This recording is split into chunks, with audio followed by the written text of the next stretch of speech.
Simple ടിപ്സിലേക്ക് എല്ലാവർക്കും സ്വാഗതം. ഞാനിന്നിവിടെ വന്നിട്ടുള്ളത് ആട്ടപ്പൊടി വെച്ചിട്ട് ഒട്ടും തന്നെ എണ്ണ കുടിക്കാതെ നല്ല ബലൂൺ പോലെ തന്നെ വീർത്തിരിക്കും. നമുക്ക് എല്ലാ പൂരികളും ഇതേപോലെ നന്നായിട്ട് വീർത്തിരിക്കുന്ന രീതിയിൽ നല്ല ക്രിസ്പി ആയിട്ടുള്ള നല്ല ഒരു പൂരി ഉണ്ടാക്കുന്ന ഒരു വീഡിയോ ആയിട്ടാണ് കേട്ടോ വന്നിട്ടുള്ളത്. അപ്പോൾ ഇതിന് വേണ്ടിയിട്ടുള്ള കുറച്ച് ടിപ്സും ട്രിക്സൊക്കെ ആയിട്ടാണ് വന്നിട്ടുള്ളത്. അപ്പോൾ അതെങ്ങനെയാണ് റെഡിയാക്കി എടുക്കുന്നത് നമുക്ക് നോക്കാം കേട്ടോ. അപ്പോൾ ഇതിന് വേണ്ടിയിട്ട് ഞാനിവിടെ ഒരു ബൗളിലേക്ക് 250 ml മെഷറിംഗ് കപ്പിനകത്ത് 2 കപ്പ് അളവിൽ ആട്ടപ്പൊടി എടുത്തിട്ടുണ്ട്. ഇനി ഇതിലേക്ക് 2 ടേബിൾ സ്പൂൺ അളവിൽ റവ ചേർത്ത് കൊടുക്കുക. വറുക്കാത്ത റവയാണ് കേട്ടോ ചേർത്ത് കൊടുത്തിട്ടുള്ളത്. ഇനി ഇതിൻ്റെ ഒപ്പം തന്നെ 2 ടേബിൾ സ്പൂൺ അളവിൽ മൈദ കൂടി ചേർത്ത് കൊടുക്കുന്നുണ്ട്. ഇനി ഇതിൻ്റെ കൂടെ ഇതിലേക്ക് ആവശ്യമായിട്ടുള്ള ഉപ്പ് ചേർത്ത് കൊടുക്കുക. ഞാനിവിടെ ഒരു 1/2 ടീസ്പൂൺ അളവിൽ ഉപ്പ് ചേർത്ത് കൊടുത്തിട്ട് ഇതെല്ലാം കൂടെ നന്നായിട്ടൊന്ന് മിക്സ് ചെയ്ത് കൊടുത്തിട്ടുണ്ട് കേട്ടോ. അപ്പോൾ സാധാരണ പൂരി ഉണ്ടാക്കുന്ന സമയത്ത് മൈദയും ആട്ടപ്പൊടിയും 50-50 ആയിട്ടാണ് എടുക്കാറ്. പകുതി ആട്ടപ്പൊടി ആണെങ്കിൽ പകുതി മൈദപ്പൊടി ചേർത്തിട്ടാണ് എടുക്കാറ്. എന്നാലേ പൊങ്ങുള്ളൂ എന്നാണ് മിക്ക ആൾക്കാരുടെയും ധാരണ. പക്ഷെ അതേപോലെ ഒന്നും ചെയ്ത് കൊടുക്കണ്ട. ഈ ഒരു അളവിൽ മാത്രം മൈദപ്പൊടി ചേർത്ത് കൊടുത്താൽ മതി കേട്ടോ. നന്നായിട്ട് മിക്സ് ചെയ്ത് കൊടുത്ത ഈ ഒരു മാവിലേക്ക് 1 ടേബിൾ സ്പൂൺ അളവിൽ വെളിച്ചെണ്ണ ചേർത്ത് കൊടുത്തിട്ടുണ്ട്. വെളിച്ചെണ്ണ ഇല്ലാന്നുണ്ടെങ്കിൽ നിങ്ങൾ കുക്കിങ്ങിന് ഉപയോഗിക്കുന്ന ഓയിൽ ഏതാണെങ്കിലും അത് 1 ടേബിൾ സ്പൂൺ അളവിൽ ചേർത്ത് കൊടുക്കുക. എന്നിട്ട് കൈ വെച്ചിട്ട് തന്നെ നല്ല രീതിയിലൊന്ന് ഞവടി കൊടുക്കുക. എല്ലാ പൊടികളും ഇതുപോലെ നന്നായിട്ടൊന്ന് ഞവടി കൊടുക്കുക. അതിനുശേഷം നമുക്ക് ഇതിലേക്ക് ചേർത്ത് കൊടുക്കാനുള്ളത് വെള്ളം ചേർത്ത് കുഴച്ചെടുക്കണം. അപ്പോൾ വെള്ളം നമുക്കിതിൽ ചേർത്ത് കൊടുക്കാനുള്ളത് നല്ല തിളച്ചിട്ടുള്ള വെള്ളം ചേർത്ത് കൊടുക്കരുത്, പച്ചവെള്ളം ചേർത്ത് കൊടുക്കരുത്. എന്നാൽ പച്ചവെള്ളത്തിൻ്റെ ആ ഒരു തണുപ്പ് മാറുന്ന ആ ഒരു രീതിയിൽ മാത്രം വെള്ളത്തിൽ ഒന്ന് ചൂടാക്കിയെടുക്കാം കേട്ടോ.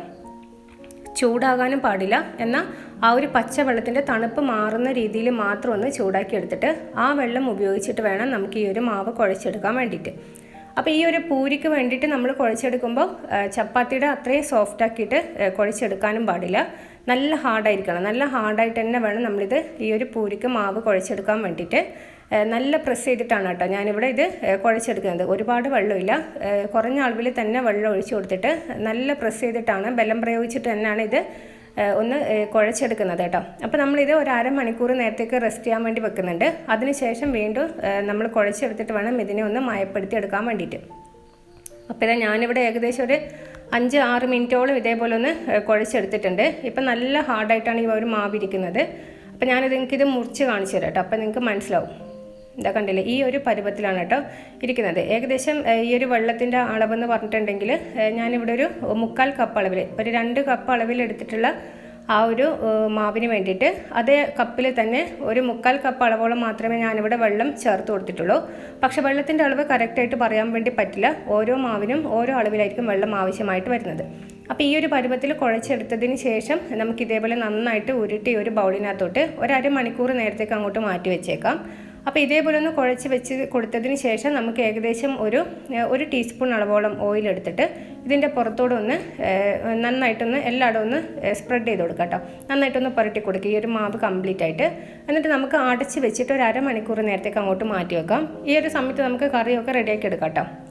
അപ്പോൾ കറിയൊന്നും ഞാനിതിൽ കാണിച്ചിട്ടില്ല. അപ്പോൾ അപ്പോഴെങ്കിലും നമ്മുടെ ഈ ഒരു വീഡിയോ ഒരുപാട് അങ്ങ് ലെങ്ത്തായിപ്പോൾ, അതുകൊണ്ടാണ് ഞാൻ കറി കാണിക്കാതിരുന്നിട്ടുള്ളത്. അപ്പോൾ ഇത് അരമണിക്കൂറിന് ശേഷം ഞാൻ തുറന്നിട്ട് നന്നായിട്ട് ഒന്നുകൂടെ ഇതേപോലെ ഒന്ന് കുഴച്ച് കൊടുക്കുന്നുണ്ട്. നല്ല രീതിയിലൊന്ന് കുഴച്ച് മയപ്പെടുത്തി എടുക്കുക കേട്ടോ. അപ്പോൾ ഞാനിവിടെ ഇതാ നമ്മുടെ ചപ്പാത്തി പലകയായിട്ട് എടുത്ത് വെച്ചിട്ടുണ്ട്. ഇതിലേക്ക് വെച്ചിട്ട് നന്നായിട്ടൊന്ന് കുഴച്ചെടുക്കണം. അപ്പോൾ ഞാൻ ഒരു 5-6 മിനിറ്റോളം തന്നെ നന്നായിട്ട് കുഴച്ചെടുത്തതിന് ശേഷമാണ് കേട്ടോ ഇപ്പോൾ നിങ്ങളെ കാണിക്കുന്നത്. അപ്പോൾ ഇപ്പം നല്ല സോഫ്റ്റാക്കി എടുത്തിട്ടുണ്ട്. അപ്പോൾ ഓയിലും കൂടെ ചേർത്ത് കൊടുത്തതിന് ശേഷം നമുക്ക് കുറച്ചുകൂടി ഇത് നന്നായിട്ട് സോഫ്റ്റായിട്ട് കിട്ടും. ഇനി ഇത് നമുക്കൊന്ന് ഉരുളകളാക്കി എടുക്കണം. ഈ പൂരിക്കുള്ള മാവ് തിളച്ച വെള്ളത്തിൽ അല്ലെങ്കിൽ ചൂടുവെള്ളത്തിൽ തയ്യാറാക്കി എടുക്കരുത് കേട്ടോ. അങ്ങനെ ചെയ്യുമ്പോൾ നമ്മുടെ ഈ ഒരു പൂരി എന്ന് പറഞ്ഞിട്ടുണ്ടെങ്കിൽ നന്നായിട്ട് എണ്ണ കുടിക്കും. അപ്പോൾ അതിന് വേണ്ടിയിട്ടാണ് ആ ഒരു തണുപ്പ് മാറുന്ന വെള്ളത്തിൽ മാത്രം കുഴച്ചെടുക്കണമെന്ന് പറയുന്നത് കേട്ടോ. അപ്പോൾ ഞാനിത് ഉരുളകളാക്കി എടുക്കുന്നുണ്ട്. അപ്പോൾ ഉരുളകളാക്കി എടുക്കുമ്പോൾ കണ്ടില്ല ആ ഒരു മടക്ക് പോലെയൊക്കെ ഉണ്ടാവും. അതേപോലെ ഉണ്ടായത് കുഴപ്പമൊന്നുമില്ല. അത് നമുക്ക് പരത്തി എടുക്കുന്ന സമയത്ത് നേരെയാക്കി കിട്ടിക്കളും കേട്ടോ. അങ്ങനെ ഇരുന്നാൽ മാത്രമേ നമുക്ക് ഈ ഒട്ടും എണ്ണ കുടിക്കാതെ പൂരി റെഡിയാക്കി എടുക്കാനായിട്ട് പറ്റുള്ളൂ. അപ്പോൾ ആദ്യം ഉരുട്ടി ബൗളിലോട്ട് മാറ്റി വെച്ചിട്ടുള്ള ഈ ഒരു ഉരുളകളിലേക്ക് ഞാൻ ഒരല്പം കൂടെ ഓയിൽ ചേർത്തിട്ട് നന്നായിട്ടൊന്ന് മിക്സ് ചെയ്ത് കൊടുത്തിട്ടുണ്ട് കേട്ടോ. എല്ലാ ഭാഗത്തും എണ്ണ ആവുന്ന രീതിയിൽ അതിൽ കംപ്ലീറ്റ് എണ്ണയൊന്ന് മിക്സ് ചെയ്ത് കൊടുത്തിട്ടുണ്ട്. അതേപോലെ ചെയ്തെടുക്കുക. അല്ലാന്നുണ്ടെങ്കിൽ അത് പെട്ടെന്ന് അങ്ങ് ഡ്രൈ ആയിപ്പോവും. അപ്പോൾ ഫുള്ളായിട്ട് ഞാനിവിടെ ഉരുളകളാക്കി എടുത്തിട്ടുണ്ട്. എന്നിട്ട് ആ എണ്ണയിൽ തന്നെ എല്ലാം കൂടെ ഒന്ന് ഉരുട്ടി എല്ലാത്തിലും ഒന്ന് എണ്ണ ആക്കി കൊടുത്തിട്ടുണ്ട് കേട്ടോ. ഇനി നമുക്ക് ഉടനെ തന്നെ ഇത് പരത്തിയെടുക്കാം. അപ്പോൾ അതിന് വേണ്ടിയിട്ട് ഞാനിത് ഒരു ഉരുള എടുത്തിട്ട് നമ്മൾ സാധാരണ പരത്തിയെടുക്കുന്ന രീതിയിൽ തന്നെ പൂരിക്ക് വേണ്ടിയിട്ട് പരത്തിയെടുക്കുക. ഒരുപാട് കട്ടിയാവാനും പാടില്ല, എന്നാൽ ഒത്തിരി അങ്ങ് തിന്നായിട്ടും പരത്തിയെടുക്കരുത്. അപ്പോൾ ഞാനിത് പരത്തിയിട്ട് അതിൻ്റെ ആ ഒരു തിക്നെസ് നിങ്ങൾക്ക് കാണിച്ചു തരാം കേട്ടോ. അപ്പോൾ അതിന് മുമ്പ് നിങ്ങളുടെ ചാനൽ ഇതുവരെ സബ്സ്ക്രൈബ് ചെയ്യാതെ വീഡിയോ കാണുന്ന കൂട്ടുകാരുണ്ടെങ്കിൽ പ്ലീസ് എൻ്റെ ചാനലൊന്ന് സബ്സ്ക്രൈബ് ചെയ്ത് സപ്പോർട്ട് ചെയ്യാം കേട്ടോ. വീഡിയോ ഇഷ്ടപ്പെട്ടാൽ നിങ്ങളുടെ ഫാമിലിയിലും ഫ്രണ്ട്സിനൊക്കെ ഒന്ന് ഷെയർ ചെയ്ത് കൊടുക്കാനായിട്ട് മറക്കരുത്. അതുപോലെ തന്നെ ഞാൻ കഴിഞ്ഞ ദിവസം അപ്ലോഡ് ചെയ്തിട്ടുള്ള നമ്മുടെ അപ്പത്തിൻ്റെ റെസിപ്പി അത് ഒരുപാട് പേർക്ക് ഇഷ്ടമായിട്ട് ഒരുപാട് പേര് നല്ല കമൻറ്റ്സ് ഒക്കെ തന്നിട്ടുണ്ടായിരുന്നു. ആ ഒരു വീഡിയോ നിങ്ങൾ കണ്ടിട്ടില്ലെങ്കിൽ അതൊന്ന് കാണാനായിട്ട് നോക്കാം കേട്ടോ. ഞാൻ അതിൻ്റെ ആ ഒരു ലിങ്ക് ഡിസ്ക്രിപ്ഷൻ ബോക്സിൽ ഇട്ടേക്കാം.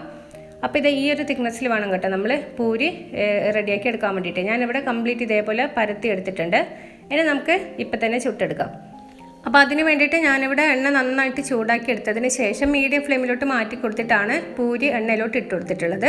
എന്നിട്ട് അതിന് ശേഷം നമുക്കിത് ഇതേപോലെ ഒരു തവി വെച്ചിട്ട് ചെറുതായിട്ടൊന്ന് ഇതേപോലെ ഒന്ന് പ്രസ് ചെയ്ത് കൊടുക്കാം കേട്ടോ.